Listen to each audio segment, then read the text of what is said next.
अगर किसी व्यक्ति ने, जो कि हमारे देश का नागरिक नहीं है, और आने के बाद अगर उसने कुछ कागज बनवा लिए कि सबसे पहले इन्यूमरेशन फेज में हम ये मिलान करेंगे कि 2002, 3 या 4 में आप या आपके वरिष्ठ जो वंश के लोग थे वो कहाँ थे। जो लोगों का मिलान नहीं होगा उनको नोटिस जारी होगा, और नोटिस जारी होने के बाद उन्हें वो कागज दिखाने होंगे। कागज तभी मांगे जाएं जो इंडिकेटिव डॉक्यूमेंट्स हैं जब उसका व्यक्ति का 2003, 2 या 4 से मिलान नहीं हो पा रहा है। भारतीय नागरिकता कानून के अंतर्गत अगर आप 1 जुलाई 1987 से पहले भारत में अगर पैदा हुए हैं तो आपको भारत का नागरिक माना जाता है। तो एसआईआर की जो आपने डेट की बात की, भारतीय नागरिकता कानून के अंतर्गत अगर आप 1 जुलाई 1987 से पहले भारत में अगर पैदा हुए हैं तो आपको भारत का नागरिक माना जाता है। तो जो व्यक्ति 87 या उसके पहले का बॉर्न है, अगर उसमें 18 साल जोड़ देते हैं तो सन आता है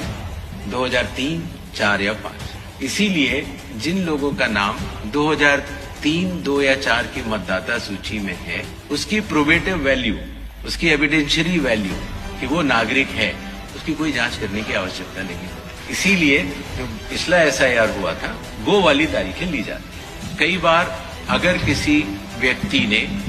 जो कि हमारे देश का नागरिक नहीं है, और आने के बाद अगर उसने कुछ कागज बनवा लिए तो आपने नोटिस किया होगा जो हमारी प्रेजेंटेशन थी कि सबसे पहले इन्यूमरेशन फेज में हम ये मिलान करेंगे कि 2002, 3 या 4 में आप या आपके वरिष्ठ जो वंश के लोग थे वो कहाँ थे। अगर उससे मिलान हो जाता है तो फिर ये बात खत्म हो जाती है। जो लोगों का मिलान नहीं होगा उनको नोटिस जारी होगा, और नोटिस जारी होने के बाद उन्हें वो कागज दिखाने होंगे, और उसके साथ साथ ये भी बतलाना होगा कि 2003 में वो कहाँ थे। ये करना बहुत आवश्यक है। जब हमने बिहार का एसआईआर कराया था,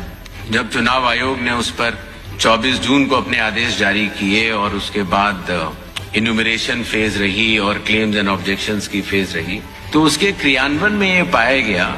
कि शुरुआती दौर में दस्तावेज लेने की आवश्यकता नहीं है, क्योंकि अधिकांश जो मतदाता होते हैं वो कहीं न कहीं लिंक्ड होते हैं या वहीं के रहने वाले होते हैं, तो उनको दस्तावेज देने की आवश्यकता ही नहीं है। सच बात तो ये है, बिहार का अगर एग्जाम्पल देखते हैं, बहुत ही कम लोगों को और दस्तावेज देने की जरूरत पड़ी, और इसीलिए उस सीख को ध्यान में रखते हुए जब इन 12 राज्यों में जब हम लोग एसआईआर करा रहे हैं तो इस बात का निर्णय लिया गया कि कागज तभी मांगे जाएं जो इंडिकेटिव डॉक्यूमेंट्स हैं जब उसका व्यक्ति का 2003, 2 या 4 से मिला